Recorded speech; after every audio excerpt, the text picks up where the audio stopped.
Assalamualaikum warahmatullahi wabarakatuh. Perkenalkan, saya Nabila dari semester 3A Fakultas Hukum Unsur. Di sini Nabila akan mereview jurnal untuk pertemuan ke-14. Masih membahas tentang daluwarsa sebagai alasan hapusnya kemenangan menuntut pidana dalam perspektif hukum pidana Islam. Di sini membahas tentang sepenuhnya daluwarsa, bahwa menetapkan tenggang daluarsa untuk peniadaan penuntutan pidana yang didasarkan pada berat ringannya ancaman pidana atau berat ringannya tindak pidana, yang didasarkan pada berat ringannya ancaman pidana atau berat ringannya tindak pidana yang diperbuat, adalah bertitik tolak dari pandangan bahwa semakin berat atau besar tindak pidana yang diperbuat akan semakin lama ingatan orang atau masyarakat terhadap kejadian itu, yang juga artinya ialah semakin lama penderitaan yang dirasakan oleh orang atau masyarakat sebagai akibat dari perbuatannya.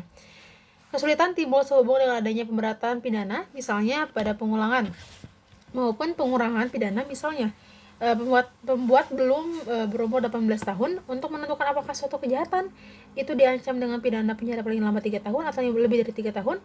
Dengan kata lain adalah hal untuk menentukan ancaman pidana paling lama 3 tahun atau lebih dari 3 tahun. Apakah pemberatan pidana maupun pengurangan pidana ikut diperhitungkan ataukah tidak perlu diperhitungkan.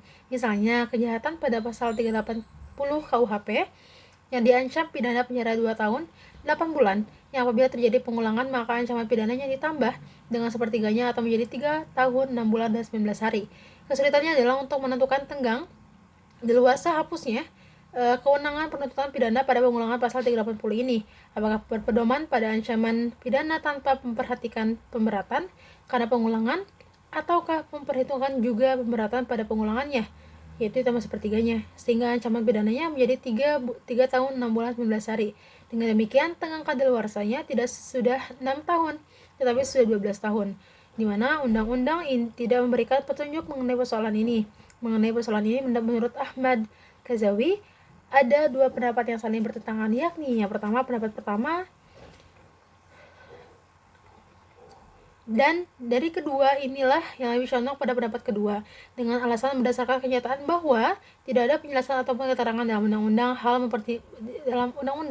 hal mempertimbangkan atau memperhitungkan tenggang daluarsa hapusnya kewenangan penuntutan pidana terhadap pemberatan ataupun peringanan pidana pada kejahatan.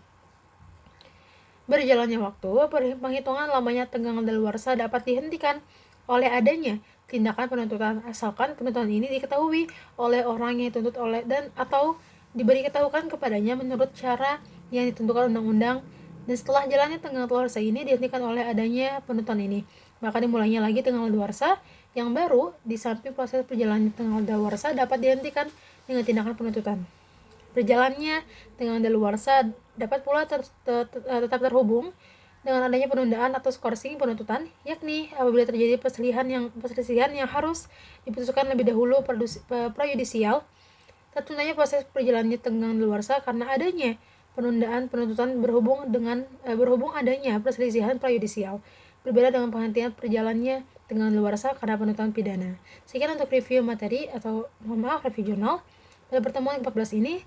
Semoga bermanfaat. Wassalamualaikum warahmatullahi wabarakatuh.